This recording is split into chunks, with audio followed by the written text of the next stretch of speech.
یہ بات جناب پروفیسر غامدی صاحب کو سمجھ میں چونکہ نہیں آتی، قرآن بالکل انکار، وما جعلنا الرؤیا التي اریناک، پروفیسر غامدی صاحب نے رؤیا کو خواب کے معنی میں لے لیا۔ رؤیا سے مراد خواب نہیں ہے بلکہ یہاں منظر ہے، کیونکہ ایک منظر تھا۔ اب آپ اپنی طرف سے قرآن کی تفسیر کر رہے ہیں۔ قرآن ایک صریح لفظ استعمال کرتا ہے، وما جعلنا الرؤیا التي اریناک، ہم کہتے ہیں کہ ہم اس کو نہیں تسلیم کریں گے۔ یعنی اس کو تسلیم نہ کرنے کی وجہ کیا ہے؟ یعنی کیا دلیل ہے اس کی؟ اچھا پھر مسئلہ کیا پیش آ گیا ہے جب یہ بات کہی جاتی ہے کہ یہاں عثمانی میں استعمال نہیں ہوا؟ کیا مسئلہ پیش آ گیا ہے؟ اللہ نے کر دیا ہے۔ سلامتی ہے ان آنکھوں پہ جو ہدایت پہ نظریں جمائے بیٹھی ہیں، ان کانوں پہ جو ذکر خیر کے منتظر رہتے ہیں، اور ان قدموں پہ جو ہدایت کی راہ پہ گامزن ہیں۔ ہم یہ دیکھتے ہیں کہ آپ کا جو یہ استدلال ہے اور آپ کی جو تعبیر ہے کہ وہ رویا تھا، اس حوالے سے علماء آپ سے متفق نہیں ہیں۔ ان کا استدلال کیا ہے؟ بہت ہی مختصر میں بیان کر دیتا ہوں۔ ہمارے علماء کے نزدیک یہ جو رویا کا لفظ قرآن نے استعمال کیا ہے، یہ کس معنی میں آتا ہے؟ یہ لکھتے ہیں کہ لغت میں رویا مطلق رویت یعنی دیکھنے کے معنی میں بھی آتا ہے، اور یہی اس کے حقیقی معنی ہے۔ یہ میں آپ کے سامنے پڑھ رہا ہوں، علامہ جمال الدین قاسمی کا ایک اقتباس ہے۔ اس کے علاوہ ابن حجر لکھتے ہیں، وہ یہ کہتے ہیں کہ یہ جو لفظ ہے رویا، یہ آنکھ سے مشاہدے پر بھی بولا جاتا ہے جو کہ عالم بیداری میں کیا جائے۔ اور ابن حجر ہی نے پھر بہت معروف شاعر ہیں، اہل زبان ہیں، عرب ہیں، ان کا ایک شعر بھی نقل کیا اور لفظی طور پہ استشہاد کر کے یہ بتایا ہے کہ دیکھیے انہوں نے بھی رویا کا یہ لفظ عالم بیداری میں آنکھ سے دیکھنے کے معنی میں استعمال کیا ہے۔ متنبی کا بڑا مشہور شعر ہے، وہ رویا کا احلف العیون من الغمزی، یعنی تیرا دیکھا نہ دیکھنے سے آنکھوں کے لیے شیریں تر ہے۔ یعنی یہاں پر حصی طور پر آنکھوں سے دیکھنے کی بات کی جا رہی ہے۔ غامدی صاحب، رویا سے مراد کیا ہے؟ واقعہ جو بنی اسرائیل کی سورہ میں بیان ہوا، رسول اللہ صلی اللہ علیہ وسلم کو رویا میں ایک مشاہدہ کروایا گیا، یہ رویا تو ہمارے علماء کہتے ہیں کہ آنکھ سے دیکھنے کے معنی میں آتا ہے۔ آپ کس معنی میں لے رہے ہیں اسے؟ اس بات پر تو اتفاق ہو گیا نا کہ قرآن مجید نے اس کو رویا کہا ہے۔ جی، یہ تو سب مانتے ہیں۔ آیت 60 میں لفظ رویا استعمال ہوا ہے، اسی واقعے کے لیے ہوا ہے، اس پر بھی اتفاق ہو گیا۔ اس کا حوالہ میں اس سے پہلے دے چکا ہوں، یعنی میں بتا چکا ہوں آپ کو کہ جتنے جلیل القدر مفسرین ہیں وہ سب کے سب یہ ماننے کے لیے مجبور ہیں کہ سورہ بنی اسرائیل کی ابتدا میں اسراء کا جو واقعہ بیان ہوا ہے، سورہ بنی اسرائیل کی آیت 60 میں اسی کو قرآن مجید نے خود رویا کہا ہے۔ بالکل، اس پر اتفاق ہو۔ جی، اب یہ سوال ہے کہ رویا سے مراد کیا ہے؟ تو یہ کیا عربی زبان کا کوئی غریب لفظ ہے؟ کبھی عربی زبان میں پہلے استعمال نہیں ہوا تھا، کوئی نیا لفظ قرآن اٹھا کے لایا اور اس نے استعمال کر دیا، ہمیں اس کی تحقیق کرنا پڑ گئی کہ اس کے معنی کیا ہے؟ یہ عربی زبان کا معروف ترین لفظ ہے، عربی زبان میں جگہ جگہ استعمال ہوتا ہے۔ مجھ سے آپ کہیں تو میں قرآن مجید میں بتاؤں اس کے استعمالات، میں آپ کو حدیث پہ اس کے استعمالات بتاؤں، میں آپ کو یہ بتاؤں کہ کلام عرب میں یہ کہاں کہاں استعمال ہوا ہے۔ آپ استقصاء کرتے چلے جائیے، آپ کو ایک مثال بھی نہیں ملے گی۔ یہ معروف لفظ ہے، اور قرآن کا دعویٰ یہ ہے کہ وہ بلسان عربی مبین ہے۔ یہ آخر ہمارے ساتھ مسئلہ کیا ہوتا ہے کہ قرآن ایک صریح لفظ استعمال کرتا ہے، انی متوفیق، اور ہم کہتے ہیں کہ ہم اس کو نہیں مانیں گے۔ قرآن ایک صریح لفظ استعمال کرتا ہے، وما جعلنا الرؤیا التي اریناک، ہم کہتے ہیں کہ ہم اس کو نہیں تسلیم کریں گے۔ یعنی اس کو تسلیم نہ کرنے کی وجہ کیا ہے؟ یہ ذرا دیکھیے، میں آپ کے سامنے رکھ دیتا ہوں کہ رویا کا لفظ قرآن مجید میں کہاں کہاں استعمال ہوا ہے، اس سے آپ خود اندازہ کر لیجئے۔ قرآن مجید کی سورہ یوسف میں آیت 43 ہے، یا ایھا الملأ افتونی فی رؤیا ان کنتم للرؤیا تعبرون۔ ایک ہی آیت میں 2 مرتبہ لفظ استعمال ہوا ہے، یہی لفظ رویا، یہی لفظ استعمال ہوا ہے، افتونی فی رؤیا ان کنتم للرؤیا تعبرون۔ یعنی بادشاہ سلامت فرما رہے ہیں، وہاں ایک بادشاہ کا قصہ ہے نا جس نے خواب دیکھا تھا کہ میرے خواب کے معاملے میں مجھے بتاؤ اگر تم خواب کی تعبیر کر سکتے ہو۔ اچھا، آگے چلیے، سورہ اسراء کا حوالہ تو اس سے پہلے آ چکا۔ سورہ صافات میں سیدنا ابراہیم کے بارے میں ہے، قد صدقت الرؤیا انا کذالک نجزی المحسنین۔ ابراہیم تو نے تو خواب کو سچ کر دکھایا، ہم اچھی رائے اختیار کرنے والے، اچھا رویہ اختیار کرنے والوں کو ایسی ہی جزا دیا کرتے ہیں۔ آگے دیکھیے، سورہ فتح ہے، آیت 27، رسالت میں آپ صلی اللہ علیہ وسلم کا رویا نقل ہوا ہے، اور اس میں کیا الفاظ ہیں؟ لقد صدق اللہ رسولہ الرؤیا بالحق، اللہ نے اپنے پیغمبر کو سچا خواب دکھایا تھا، یہاں وہی لفظ استعمال ہوا۔ سورہ یوسف کی آیت 5، لا تقصص رؤیاک علی اخوتک فیکیدوا لک کیدا، سیدنا یعقوب کا جملہ ہے کہ یہ جو اپنا خواب ہے یہ اپنے بھائیوں کو نہ سنانا، وہ کہیں تمہارے خلاف کوئی تدبیر نہ کرے۔ اچھا، اسی سورہ یوسف میں آیت 100 ہے، جس وقت سیدنا یوسف کے والدین وہاں گئے، پھر اس کے بعد سب کے سب بھائی ان کے سامنے جھک گئے، تو انہوں نے کیا کہا؟ یا ابتی ھذا تاویل رؤیا من قبل قد جعلها ربی حقا، یہ میرے اسی خواب کی تعبیر ہے ابا جان، پروردگار نے اس کو سچ کر دکھایا۔ تو قرآن مجید میں یہ لفظ اتنے مقامات پر استعمال ہوا ہے، اور آپ دیکھیے کہ چونکہ ایک معروف لفظ ہے تو ہر جگہ بالکل وہی ترجمہ آپ کرنے پہ مجبور ہیں، وہی بات کہنے پہ مجبور ہیں، یہ باقی جگہوں پر یہ آنکھوں سے دیکھنے کے لیے کیوں استعمال نہیں ہوگا؟ یعنی ان تمام مقامات پر علماء کے تراجم تفسیر میں خواب ہی کا ترجمہ کیا ہو گیا؟ نہیں سکتا اس کے علاوہ کوئی بھی۔ اچھا، میں تو آپ سے عرض کر رہا ہوں کہ یہ معروف ترین لفظ ہے۔ آپ خواب کو کیا کہتے ہیں عربی میں؟ کسی طالب علم سے پوچھیے کہ اگر رویا۔ اچھا، اس کے بعد آپ حدیث پر آ جائیے۔ یہ میں آپ سے عرض کر رہا ہوں کہ اب تو یہ کوئی مشکل کام نہیں ہے کہ آپ اندازہ کر سکتے ہیں کہ فلاں لفظ حدیث میں کتنے مقامات پر استعمال ہوا ہے۔ یہ کوئی 700 کے قریب مقامات پر استعمال ہوا ہے اور ہر جگہ خوابی کے معنی میں استعمال ہوا ہے۔ یعنی رسول اللہ صلی اللہ علیہ وسلم خود یہ لفظ استعمال ان کی روایتوں میں آ رہا ہے۔ آپ صلی اللہ علیہ وسلم نے استعمال کیا، صحابہ نے استعمال کیا، کسی چیز کی روایت میں استعمال کیا۔ حدیث کے ذخیرے میں 700 کے قریب ایسے مقامات ہیں جن میں یہی لفظ استعمال ہوا اور خوابی کے لیے استعمال ہوا۔ اچھا، تو اس وجہ سے جب آپ کسی لفظ کے بارے میں بحث کر رہے ہوتے ہیں تو آپ کو دیکھنا چاہیے کہ آپ اسے اس کے اصل معنی سے، اس کے معروف معنی سے، اس کے مستعمل معنی سے کیسے ہٹا رہے ہیں، یعنی کیا دلیل ہے اس کی۔ اچھا، پھر مسئلہ کیا پیش آ گیا ہے جب یہ بات کہی جاتی ہے کہ یہاں اس معنی میں استعمال نہیں ہوا؟ کیا مسئلہ پیش آ گیا ہے؟ اللہ نے کر دیا ہے۔ اچھا، آپ کو کیسے معلوم ہوا کہ اس معنی میں استعمال نہیں ہوا؟ کوئی کرینہ ہے؟ اللہ تعالیٰ نے کوئی چیز وہاں بیان کر دی ہے۔ اگر کسی لفظ کو اس کے معروف، اس کے متداول، اس کے مستعمل معنی سے ہٹانا پیش نظر ہو تو آپ کوئی کرینہ لائیں گے نا۔ میں آپ کو مثالیں دیتا ہوں کیسے کرینہ ہے۔ ہمارے یہاں لفظ خواب بولتے ہیں۔ جی، میں جب کہوں گا کہ میں نے خواب دیکھا رات میں، کوئی تردد ہوگا آپ کو اس معاملے میں؟ نہیں۔ لیکن میں ایک اور جملہ بولتا ہوں، میں یہ کہتا ہوں کہ پاکستان ایک شاعر کا خواب ہے۔ تو یہاں اب خواب کس معنی میں استعمال ہوا ہے؟ ایک مستقبل کے خیال کے معنی۔ ظاہر مستقبل کے خیال کے معنی میں استعمال ہوا ہے۔ یہ مجاز کے استعمالات ہیں، یہ استعاراتی استعمالات ہوتے ہیں، تو ان کا کرینہ ہوتا ہے۔ یعنی جملہ ایسا ہوگا، موقع ایسا ہوگا، محل ایسا ہوگا، سیاق ایسا ہوگا، اس میں کوئی متکلم یا مصنف وہ چیزیں رکھ دے گا کہ آپ اس کی بنیاد کے اوپر وہاں یہ نہیں کہہ سکیں گے کہ یہاں یہ وہ خواب بیان ہو رہا ہے جو ہم رات میں دیکھتے ہیں۔ ایسے بہت سے مواقع ہیں، ہم یہ کہتے ہیں کہ صاحبزادے میں نے تو تمہارے معاملے میں بڑے خواب دیکھے تھے، ایک بھی شرمندہ تعبیر نہیں ہوا۔ تو یہ استعارے کا، یہ تشبیہ کا، یہ مجاز کا، یہ کنایے کا طریقہ ہے جس میں بعض اوقات الفاظ اس طرح استعمال کیے جاتے ہیں۔ یعنی رویا خواب ہی کے معنی ہے، خواب خواب ہی کے معنی میں ہے، آپ اس طرح اس کو استعمال کرتے ہیں کہ جس کے نتیجے میں ایک دوسرا پہلو اس کا نمایاں ہو جاتا ہے۔ یعنی آپ نے ایک مفہوم کو یہاں سے لیا اور اس کا اطلاق کسی دوسری جگہ پہ کر دیا۔ تو یہ ادب میں عام اسالیب ہیں، ان میں سے کوئی چیز اگر کہیں ہوئی ہوگی تو پھر آپ یہ تقریر نہیں فرمائیں گے، آپ اس جملے کی طرف توجہ دلائیں گے۔ میں اگر یہ جملہ بولتا ہوں کہ پاکستان ایک شاعر کا خواب ہے اور آپ یہ کہتے ہیں کہ نہیں، یہاں خواب کا لفظ رات کے وقت نیند کی حالت میں جو کچھ ہم دیکھتے ہیں اس کے لیے آیا ہے، تو میں آپ کو توجہ دلاؤں گا کہ اس جملے میں اس کے یہ معنی نہیں ہے۔ کیسے توجہ دلاؤں گا؟ یعنی پھر صرف دوست سے توجہ دلا دوں گا، قرائن ہوں گے، اصرار کروں گا، میں وہ قرائن بتاؤں گا، جملے کا محل بتاؤں گا، آپ کو سے یہ کہوں گا کہ اس طرح کے موقعوں پر لفظ خواب ایسے استعمال کیا جاتا ہے۔ میں آپ کے پاس آتا ہوں اور آپ سے آ کر یہ کہتا ہوں کہ آج میں بچوں کو لے کر گیا تھا، میں نے چڑیا گھر میں ان کو شعر دکھایا، کوئی تردد ہے اس معاملے میں؟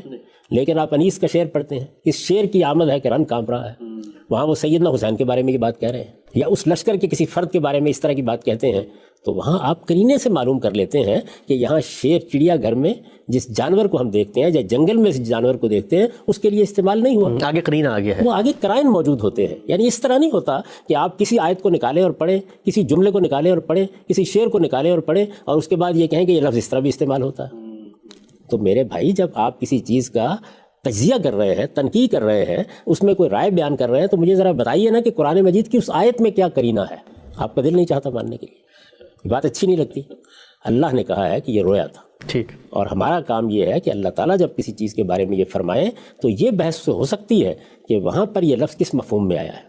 اس میں آپ کیا کریں گے؟ آپ ہمارے سامنے وہ جگہ رکھیں گے، وہ آیت رکھیں گے، اس کا سیاق و سباق رکھیں گے، اس میں دکھائیں گے کہ یہ قرائن ہے جن کی بنیاد پر یہاں یہ کسی مجازی مفہوم میں استعمال ہو گیا ہے۔ میں اس سے پہلے تبصرہ کر کے بتا چکا ہوں ایک نشست میں کہ ہمارے ہاں بعض مفکرین نے جنہوں نے قرآن پر کام کیا ہے اور ہم ان کی عزت کرتے ہیں، انہوں نے پوری عربی زبان میں یہی طریقہ اختیار کر لیا۔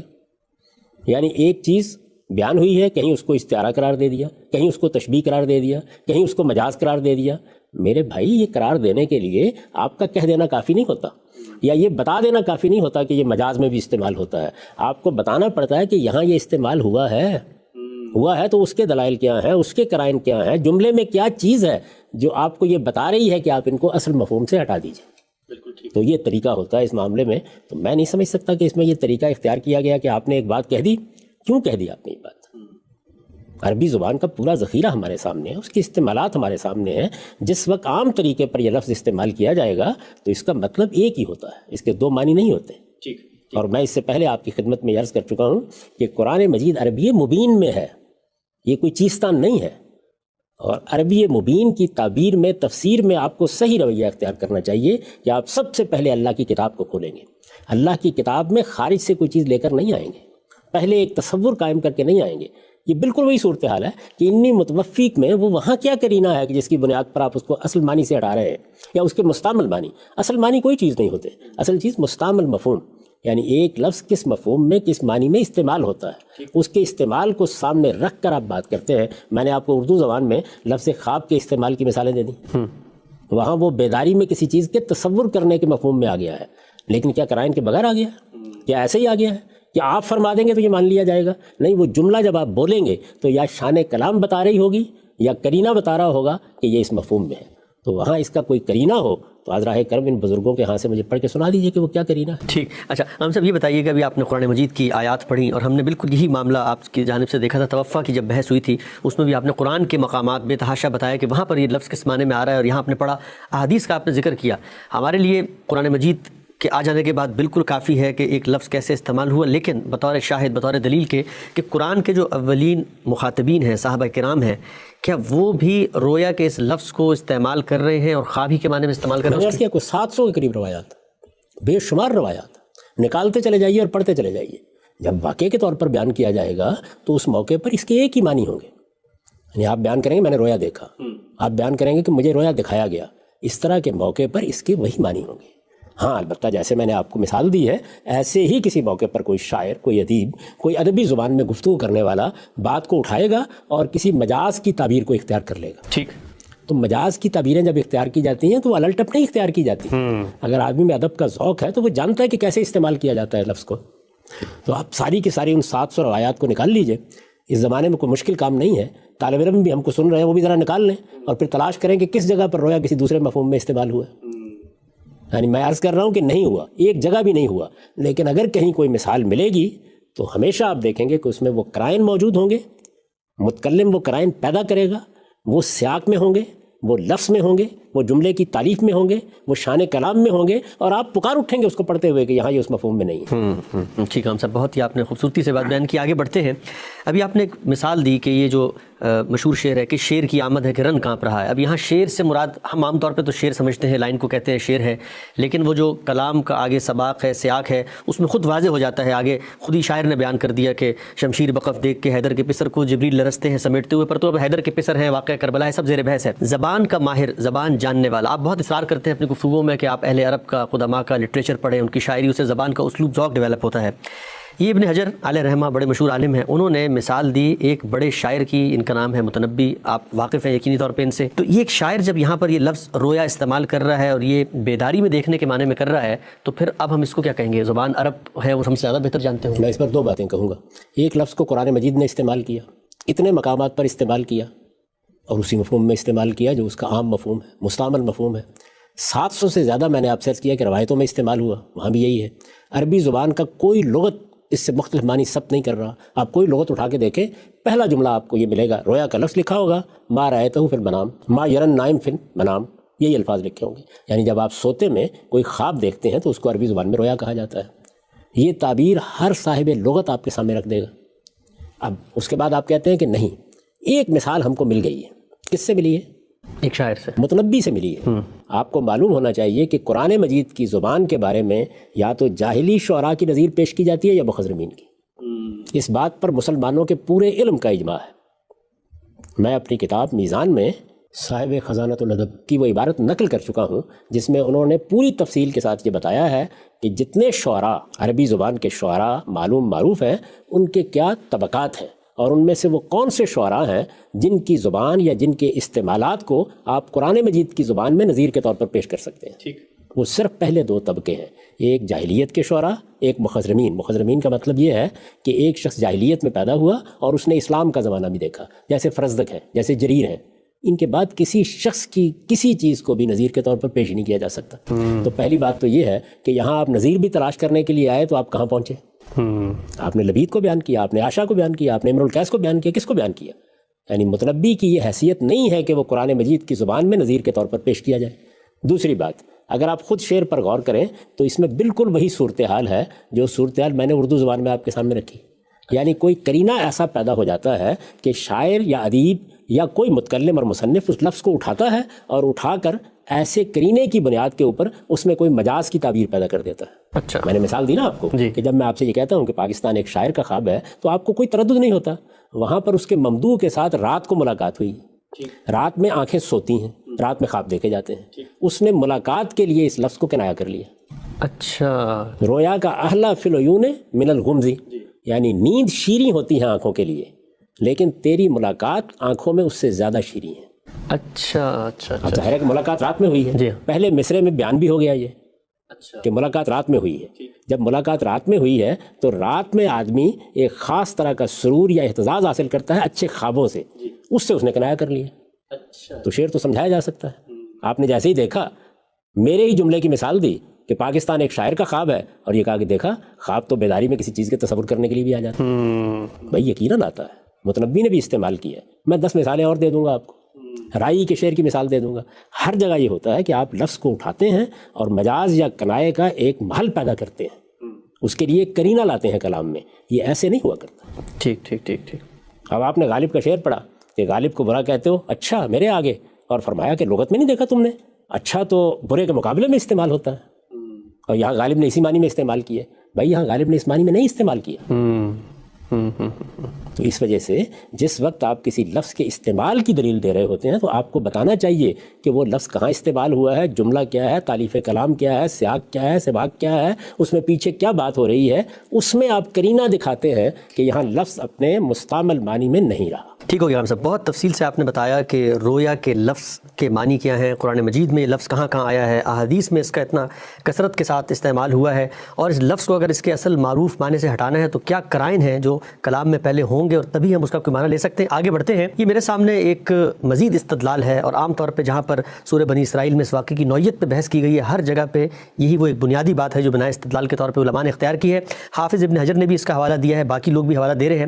وہ قول ہے، اثر ہے جناب ابن عباس رضی اللہ تعالیٰ عنہ کا۔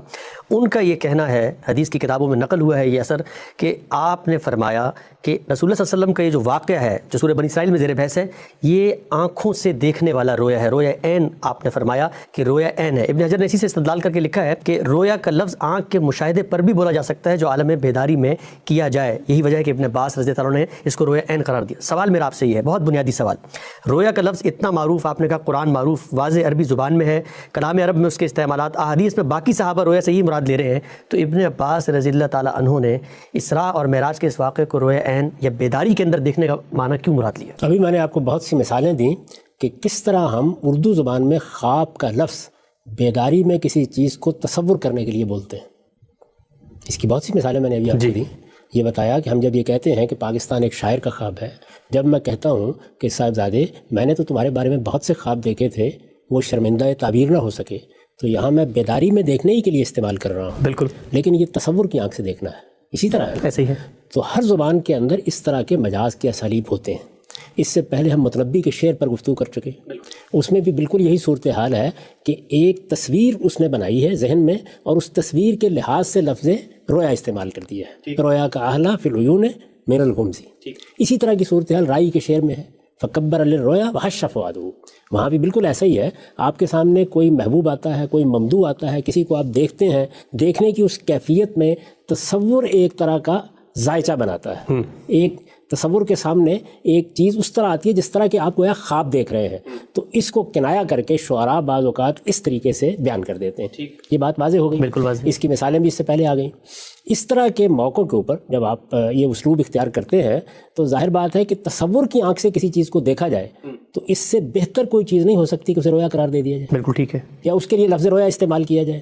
یہ عربی زبان میں بھی استعمال ہوا، ہم نے دیکھا، اردو زبان میں لفظ خواب اس طرح استعمال ہوتا ہے، اس کی مثالیں بھی آپ کے سامنے آ گئیں۔ یہ سب چیزیں نگاہ میں رکھیں۔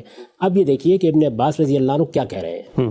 یہ حضرات جب دیکھتے ہیں کہ انہوں نے یہ فرمایا کہ رسالت میں آپ صلی اللہ علیہ وسلم کا یہ جو اسراء کا واقعہ ہے، یہ رویا عین اریہ رسول اللہ صلی اللہ علیہ وسلم، یہ آنکھ کا رویا تھا، جب یہ دیکھتے ہیں تو ان کا خیال ہوتا ہے کہ جو عمومی رائے بن گئی ہے کہ ایک جسمانی سفر تھا جو کرایا گیا، وہ یہ نہیں کہہ رہے، وہ یہ کہہ رہے ہیں کہ جس طریقے سے ہم بعض اوقات رات میں خواب دیکھتے ہیں، اللہ تعالیٰ اپنے پیغمبروں کے لیے بیداری میں بھی اسی طرح کی تصویر سامنے لے آتے ہیں۔ اچھا، میں اس کی مثالیں دیتا ہوں آپ کو۔ اس کی وہ مثال تو آپ کے علم میں ہے، اس سے پہلے بھی مجھے یاد پڑتا ہے کہ ہم اس کا تذکرہ کر چکے ہیں کہ رسالت میں آپ صلی اللہ علیہ وسلم نماز پڑھا رہے ہیں، نماز کی امامت کراتے ہوئے آپ نے اپنا ہاتھ آگے بڑھا دیا، جی، اور جنت کا گچھا یا تھوڑا سا اور آگے بڑھے بھی، جی، لوگوں نے پوچھا تو آپ نے فرمایا کہ میرے سامنے جنت لائی گئی۔ بالکل، اس کے لیے اورزا علیہ وغیرہ کی تعبیریں آتی ہیں حدیثوں میں، جی، کوئی چیز پیش کر دی گئی، کوئی سامنے لائی گئی، یہ بیداری میں ہوا ہے۔ اب آپ کیا کریں گے؟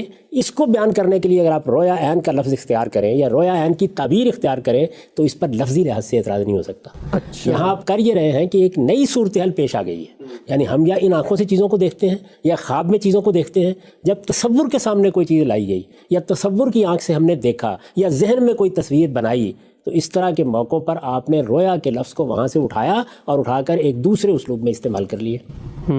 اس میں جسمانی معراج کا واقعہ بیان نہیں ہو رہا۔ ابن عباس رضی اللہ عنہ بھی یہ نہیں کہہ رہے، وہ یہ کہہ رہے ہیں کہ رسالت میں آپ صلی اللہ علیہ وسلم کو یہ جو مشاہدہ کرایا گیا یہ بیداری کی آنکھ سے کرایا گیا۔ اچھا، میں دوسری مثال دوں آپ کو، خود ابن عباس رضی اللہ عنہ کی بہت سی روایتوں میں یہ بات بیان ہوئی ہے، اور یہ بخاری میں بھی ہے، مسلم میں بھی ہے، کہ رسالت میں آپ صلی اللہ علیہ وسلم نے جب اپنا یہ واقعہ بیان کیا، اسراء کا واقعہ، تو قریش نے اس پر سوالات شروع کر دی۔ ٹھیک، جب ایک مجلس میں بیان کرنا شروع کیا تو انہوں نے کہا کہ یہ کیا بات کر رہے ہیں؟ یہ کہتے ہیں کہ میں بیت المقدس کو دیکھ کے آ گیا ہوں، ہمارے یہاں بہت سے لوگ ہیں کہ جو بیت المقدس کو دیکھ چکے ہیں، اس کا سفر کر چکے ہیں، تو ذرا بتائیے وہاں کیا کیا ہے۔ تو رسالت میں آپ صلی اللہ علیہ وسلم نے اس کی صورتحال کو بیان کرنا شروع کیا، یعنی جیسے کہ رویا میں آپ نے دیکھا تھا، جب اس کو بیان کرنا شروع کیا تو خود روایت میں یہ الفاظ ہیں کہ رسالت میں آپ صلی اللہ علیہ وسلم سخت پریشانی میں مبتلا ہو گئے، اس لیے کہ بعض چیزیں ذہن سے نکل جاتی ہیں، یعنی یوں معلوم ہوا کہ جیسے ان سوالوں کا جواب آپ نہیں دے سکیں گے۔ تو اس وقت اللہ تعالیٰ نے کیا کیا؟ اس وقت اللہ تعالیٰ نے اس مسجد کی پوری تصویر لا کے آنکھوں کے سامنے کھڑی کر دی۔ یعنی جو معاملہ ان کے ساتھ پہلے ہوا تھا اسی کو دہرا دیا ایک طرح سے۔ وہ معاملہ ہوا رویا میں اور یہ معاملہ بیداری میں ہو رہا ہے۔ اچھا، خود رسالت میں آپ صلی اللہ علیہ وسلم کی نسبت سے یہ بیان کیا گیا ہے کہ یہ عقیل کے گھر کے قریب جیسے مسجد پڑی ہوئی ہے، یہ صورتحال تھی، اور میں اس کے ایک ایک ستون کو بیان کرتا چلا جا رہا تھا۔ اب یہ ہے رویا عین، اچھا، یعنی کوئی چیز آپ کو اس طریقے سے دکھا دی جائے۔ تو عبداللہ بن عباس رضی اللہ عنہ جلیل القدر صحابی ہیں، حبر الامہ ہیں، ہمارے دل میں ان کا بہت احترام ہے، وہ اصل میں یہ بات بیان کر رہے ہیں۔ جب وہ رویا عین کہتے ہیں تو وہ یہ کہتے ہیں کہ ان کے نزدیک، ان کی رائے میں یہ بیداری کا مشاہدہ تھا۔ اب آپ سوال کر سکتے ہیں کہ پھر اس طرح کیوں نہ مان لیا جائے؟ یعنی آپ دیکھیے تین صورتیں ہو گئی، جی، یہ کہ میں یہاں سے لاہور جسمانی طور پر لے جایا گیا ہوں، پہلی صورت، یہ کہ میں نے لاہور کا معاملہ رویا میں دیکھا ہے، دوسری صورت، اور تیسری صورت یہ کہ لاہور میرے سامنے لے آیا گیا اور میں اس کا مشاہدہ کر رہا ہوں اور بیداری کے عالم میں مشاہدہ کر رہا ہوں۔ ہمارے ہاں جو صوفیہ اپنے مشاہدات بیان کرتے ہیں وہ ایسے ہی ہوتے ہیں۔ اچھا، امام غزالی نے المنقذ من الضلال میں جو فرشتوں کی ملاقات کا ذکر کیا ہے، ظاہر ایسے ہی ہوئی ہے۔ تو بیداری میں بھی بعض اوقات اس طرح کے مشاہدات ہوتے ہیں جس طرح کے آپ کو خواب میں ہوتے ہیں۔ دونوں کے اندر چونکہ یہ قدر مشترک ہے کہ اس میں آپ کے سامنے تصویر بننا شروع ہو جاتی ہے، تو اس وجہ سے وہاں اگر ابن عباس رضی اللہ عنہ یہ کہتے ہیں کہ یہ رویا عین تھا تو رویا کے لفظ کی بنیاد پر ان کی رائے پہ تنقید نہیں کی جا سکتی، یہ اطلاق ہو سکتا ہے۔ لیکن ظاہر ہے کہ اب یہ سوال پیدا ہوگا کہ وہاں اس کا کیا قرینہ ہے؟ جی ہاں، یہ سوال قرآن مجید کی سورہ اسراء کی جو آیت 60 ہے، سورہ بنی اسرائیل کی آیت 60، اس میں کیا قرینہ ہے اس بات کا؟ اس لیے کہ وہ قرینہ پیدا ہونا چاہیے نا۔ جی، وما جعلنا الرؤیا التي اریناک الا فتنۃ للناس، یعنی آپ کسی لفظ کو تصور کے لیے استعمال کریں، آپ اس سے کنایا کریں، آپ مجاز کی کوئی تعبیر اختیار کریں۔ جس چیز کی طرف میں بار بار توجہ دلا رہا ہوں وہ یہ ہے کہ اس میں آپ کو قرینہ کلام کے اندر دکھانا ہوتا ہے۔ آپ باہر سے اپنا تصور لے کے نہیں آ سکتے، کوئی نظریہ لے کے نہیں آ سکتے، کسی اور جگہ کی اطلاع لے کے نہیں آ سکتے، یا تو وہ اطلاع خود متکلم دے گا جیسے اس نے یہاں دے دی، یعنی اس سے پہلے یہ بیان کیا کہ ہم اپنے پیغمبر کو اس طرح لے گئے، اس کے بعد بتایا کہ یہ رویا تھا، یہ خود اطلاع دے دی۔ دوسری صورت کیا ہو سکتی ہے؟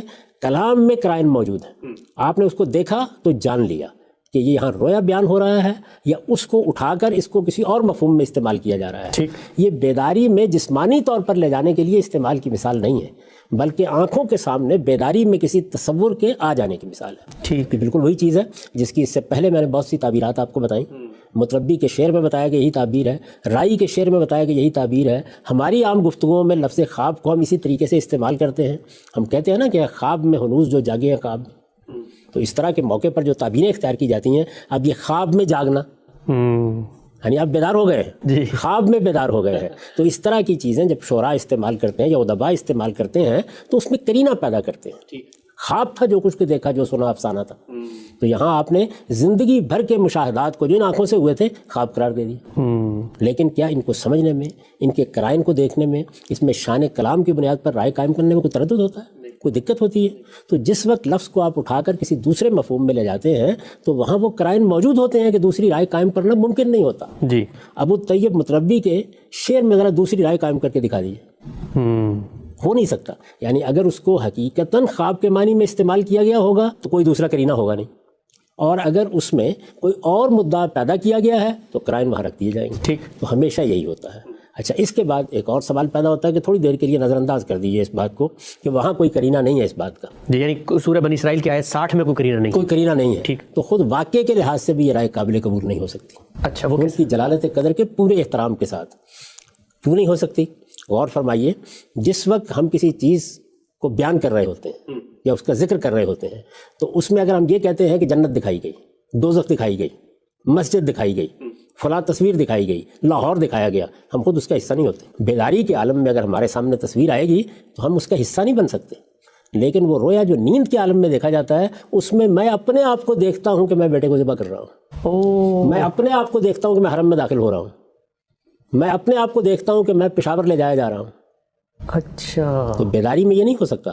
قرآن مجید نے سورہ بنی اسرائیل کی پہلی آیت میں اس کو جس طریقے سے بیان کیا ہے ان الفاظ پر غور کیجئے، وہ تصویر نہیں ہے، وہاں لے جانے کا معاملہ بیان کیا جا رہا ہے.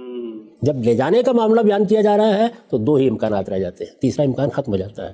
یا جسمانی طور پر لے جایا جائے گا، الفاظ اس کے لیے موضوع ہیں، اور یا رویا میں لے جایا جائے گا، الفاظ اس کے لیے موضوع ہیں. رویا عین کے لیے موضوع نہیں ہے. اس لیے میری بہت ادب کے ساتھ ابن عباس رضی اللہ عنہ کی رائے پر تنقید ہے. ٹھیک ہم سب اس لیے پہلے تو مدعا ٹھیک سمجھ لیجئے کہ انہوں نے کہا کیا ہے، اور پھر اس کے بعد یہ جان لیجئے کہ وہ کیوں قابل قبول نہیں ہو سکتا. ٹھیک. ہم سب یہاں پر ایک دو ضمنی سوال اس رائے کے اوپر یہ واضح فرمائیے گا کہ ابن عباس رضی اللہ تعالیٰ عنہ کی رائے سے جو ہمارے اکثر علماء نے استدلال کیا ہے کہ جب وہ یہ کہتے ہیں رویا عین تو اس سے مراد روح اور بدن یعنی روح اور جسم دونوں کو لے کر جانا ہے، گویا عالم بیداری میں ایک شخص کے ساتھ اس خارجی دنیا کے اندر یہ واقعہ ہوا ہے. سوال میرا آپ سے یہ ہے کہ جتنے اثر نقل ہوئے ہیں ابن عباس رضی اللہ تعالیٰ نے کہیں اس کی صراحت کی ہے کہ وہ روح اور جسم، یا وہ علماء جو ان کی رائے سے استدلال اخذ کر رہے ہیں وہ بھی کہیں الفاظ میں بیان کر رہے ہیں یا ان کے صرف رویا عین کی تعبیر بیان ہوئی؟ بالکل یہی تعبیر ہے، اس کے سوا کچھ نہیں ہے. یعنی اگر انہوں نے اس کی وضاحت کی ہوتی تو پھر ان کے الفاظ اس کے مطابق نہیں تھے.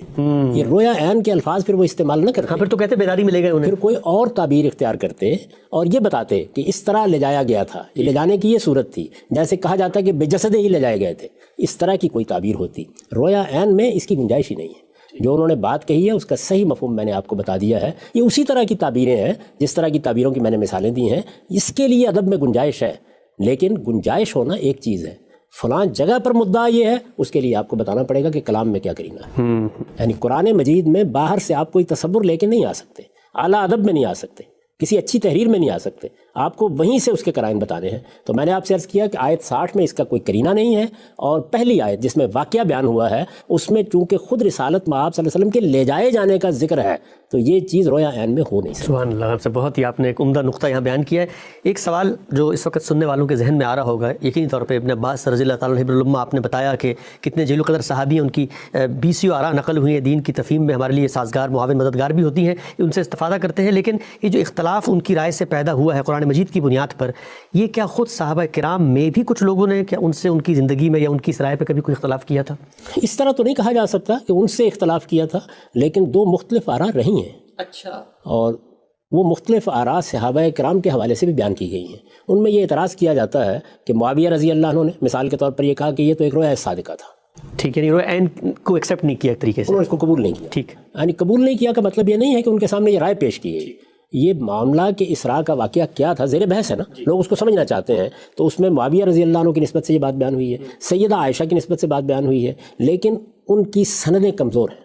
اچھا. تو اس وجہ سے میں نے اس کا ذکر ہی نہیں کیا. میرے نزدیک وہ استدلالات وہ انتہائی محکم استدلالات ہیں، یعنی قرآن کی زبان سے استدلال، سورہ سے استدلال، اس کے الفاظ سے استدلال، وہ بہت کافی ہیں اس مقصد کے لیے. اچھا. تو میرا یہ طریقہ نہیں ہے کہ ایسی کوئی کمزور بات، ضعیف بات سامنے پیش کر دی جائے.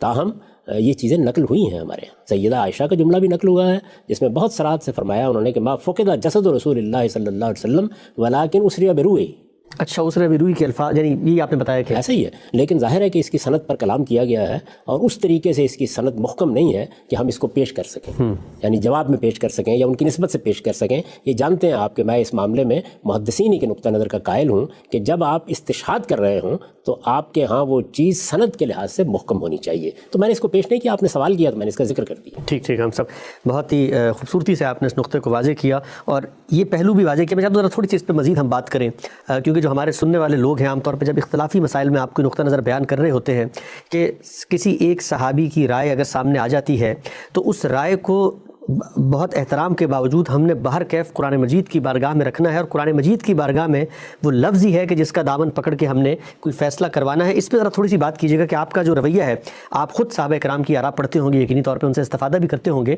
لیکن اس میں حرف آخر قول فیصل کی بنیاد کیسے پیدا ہوتی ہے؟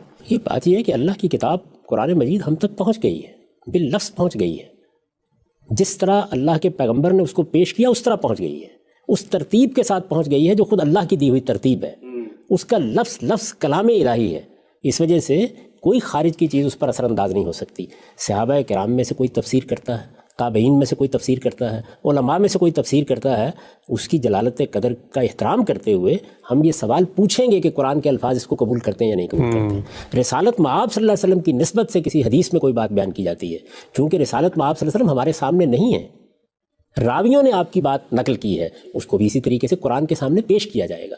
کیا قرآن مجید اس بات کو قبول کرتا ہے؟ کیا اس کے الفاظ اس کو قبول کرتے ہیں؟ کیا اس کا جملہ اس کو قبول کرتا ہے؟ کیا اس کا سیاق و سباق اس کو قبول کرتا ہے؟ کیا قرآن کے عرف کی روح سے یہ بات مانی جا سکتی ہے؟ یہ سارے سوالات ہر اس چیز پر ہوں گے جو باہر سے آئے گی، وہ کسی عالم کی رائے ہو، وہ کسی مجدد کی رائے ہو، وہ کسی مجتہد کی رائے ہو، وہ کسی بڑے سے بڑے شخص کی رائے ہو، بہرحال قرآن مجید کے الفاظ کو اسے قبول کرنا چاہیے۔ آپ محض اس بنیاد پر وہ بات نہیں منوا سکتے کہ یہ فلاں اور فلاں نے کہی ہے۔ سیدنا عمر رضی اللہ عنہ سے بڑا کون ہوگا، لیکن ان کا جو اول کا طریقہ ہے اس پر میں نے اس سے پہلے تنقیدات کی ہیں اور یہ بتایا ہے کہ قرآن کے الفاظ اس کو قبول نہیں کرتے۔ خود عبداللہ بن عباس رضی اللہ عنہ نے ان کی اس رائے پر تنقید کی ہے، سیدنا عمر کی رائے پہ اور وہ روایتوں میں آ چکی ہے۔ اسی طریقے سے سیدنا عمر رضی اللہ عنہ کی بعض آراء پر سیدہ عائشہ نے تنقیدیں کی ہیں۔ تو یہ سب تنقیدیں یہ مان کر کی جاتی ہیں کہ قرآن کی روح سے کیا بات ہے۔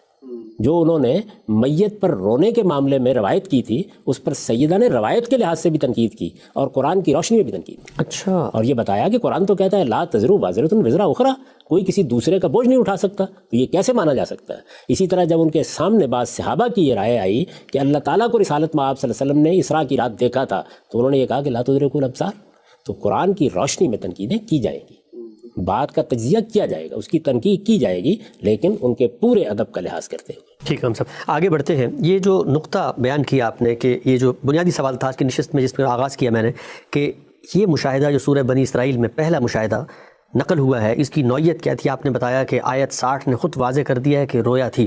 اب جب رویا کا لفظ ہم سنتے ہیں، ظاہری بات ہے ہم تو جو مفہوم تصور ہمارے سامنے موجود ہے اسی سے اس کو ملاتے ہیں۔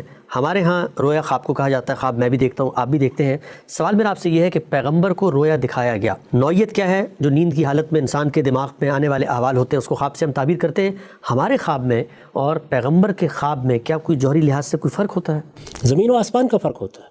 دیکھیے، میں نے بالکل ابتدا میں جب آپ نے پوچھا تھا کہ رویا تو اچھا یہ خواب ہے، تو میں نے عرض کیا تھا اس پر بعد میں بات کریں۔ جی، اس کے ساتھ میں نے یہ بات بھی واضح کی تھی کہ یہ بات تو سب مانتے ہیں کہ سورہ اسراء کی آیت 60 میں اسی واقعے کو رویا کہا گیا، جو پہلی آیت میں بیان ہوا ہے، لیکن اس کی جو توضیح کی ہے استاد امام امین حسن اصلاحی نے، میں حرف بحرف اس سے اتفاق رکھتا ہوں۔ اچھا، میرے نزدیک وہی صحیح توضیح ہے، اور لفظ کو سامنے رکھ کر، آیت کو سامنے رکھ کر، رسالت میں آپ صلی اللہ علیہ وسلم نے جو کچھ ہمیں دیا ہے اس میں ظاہر ہے کہ دوسرے بعض رویا بھی بیان ہوئے ہیں، ان سب کو سامنے رکھ کر انہوں نے اس کی بہت عمدہ توضیح کر دی ہے۔ میں نے اسی کا خلاصہ کیا اپنی تفسیر میں۔ میں نے یہ کیا تھا کہ میری اور ان کی رائے میں کوئی فرق نہیں ہے، میں اسی کو درست سمجھتا ہوں اور اسی کو پیش کر رہا ہوں، تو میں آپ کے سامنے اس کی تفصیل رکھ دیتا ہوں تدبر قرآن سے، اس سے یہ واضح ہو جائے گا، اس میں مجھے اپنی طرف سے کچھ کہنے کی ضرورت نہیں ہے۔ یہ یاد ہوگا کہ اس سے پہلے میں ایک جملہ ان کا پڑھ کے آپ کو سنا چکا ہوں۔ جی، انہوں نے عنوان قائم کیا ہے نبی کی رویا صادقہ، یعنی نبی کو جو رویا دکھایا جاتا ہے اور سچا رویا دکھایا جاتا ہے اس کی کیا نوعیت ہوتی ہے۔ تو دیکھیے وہ کیا کہتے ہیں۔ رہا یہ سوال کہ یہ جو کچھ آپ کو دکھایا گیا رویا میں دکھایا گیا یا بیداری میں، یعنی پہلا سوال انہوں نے یہ کیا، تو اس سوال کا جواب اسی سورہ میں آگے قرآن نے خود دے دیا ہے۔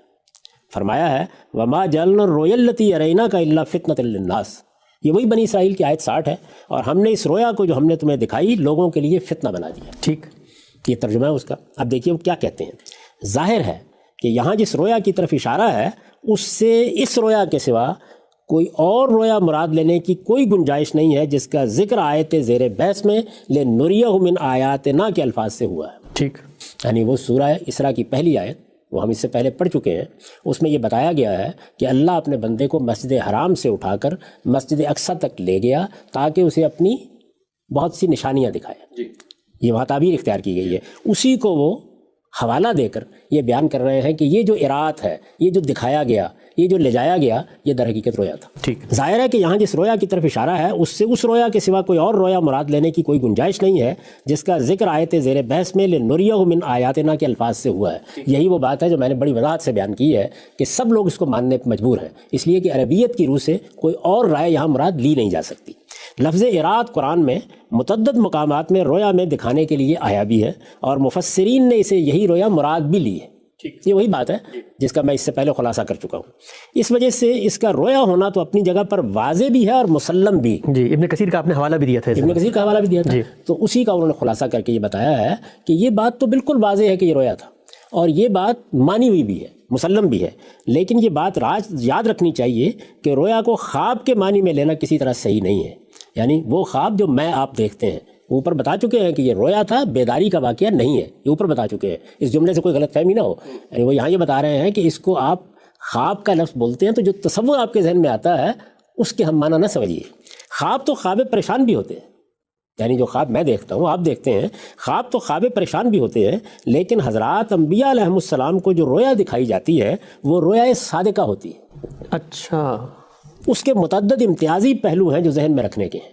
اس کے بعد انہوں نے وہ امتیازی پہلو بیان کیے ہیں. یہی سوال ہے آپ کا. جی. تو میں نے عرض کیا تھا کہ استاد امام نے اس کو نہایت وضاحت سے بیان کر دیا ہے، اور میں اسی کو ہر بر درست سمجھتا ہوں. تو سن لیجئے. پہلی چیز تو یہ ہے کہ رویا صادقہ وحی الہی کے ذرائع میں سے ایک ذریعہ ہے. یعنی جس طرح ہر کان میں آواز آتی ہے تو وہ اللہ تعالیٰ کی طرف سے نہیں ہو جاتی. غالب بھی یہ کہہ دیتا ہے کہ آتے ہیں غیب سے یہ مضامین خیال میں، یا حاطف نے یہ بات کہی ہے، تو یہ غالب کا تجربہ ہے. لیکن جب پیغمبر کو وحی آتی ہے تو اس میں کوئی ابہام نہیں ہوتا. ٹھیک. اس میں کوئی تردد نہیں ہوتا. وہ ایک واقعہ ہوتا ہے، اللہ تعالیٰ کی طرف سے باقاعدہ رابطہ کر کے اللہ تعالیٰ اپنے پیغمبر تک کوئی بات پہنچاتے ہیں. تو وہ پہلی بات یہ کہتے ہیں کہ انبیاء کے رویا یہ وحی الہی کے ذرائع میں سے ایک ذریعہ ہے. اللہ تعالیٰ اپنے نبیوں اور رسولوں پر جس طرح فرشتے کے ذریعے سے کلام کی صورت میں اپنی وحی نازل فرماتا ہے، اسی طرح کبھی رویا کی صورت میں بھی ان کی رہنمائی فرماتا ہے. یہ پہلی چیز کہ آپ اس کو اس طرح نہ سمجھیں کہ سوئے تو ایک خواب آ گیا، اب بیت المقدس چلے گئے، فلاں جگہ چلے گئے. یہ رویا اللہ کا دکھایا ہوا رویا ہے. اس کی نوعیت بالکل وہی ہے جو وحی الہی کی ہے. جیسے وہ ایک قطعی چیز ہوتی ہے، یہ بھی ایک قطعی چیز ہوتی ہے. دوسری چیز یہ ہے کہ یہ رویا نہایت واضح، غیر مبہم اور روشن صورت میں کا فلک صبح ہوتی ہے. جیسے صبح طلوع ہو جائے، جس پر نبی کو پورا شرح صدر اور اطمینان قلب ہوتا ہے.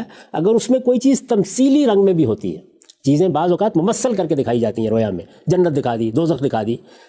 اگر اس میں کوئی چیز تمثیلی رنگ میں بھی ہوتی ہے تو اس کی تعبیر بھی اللہ تعالیٰ اپنے نبی پر واضح فرما دیتا ہے. تیسری چیز یہ ہے کہ جہاں واقعات و حقائق کا مشاہدہ کرانا مقصود ہو، وہاں یہی ذریعہ نبی کے لیے زیادہ اطمینان بخش ہوتا ہے. اچھا. زیادہ اطمینان بخش. واقعات و حقائق کا مشاہدہ، یعنی واقعات بھی ہیں اور ان کے پیچھے جو حقائق ہیں وہ بھی ہیں.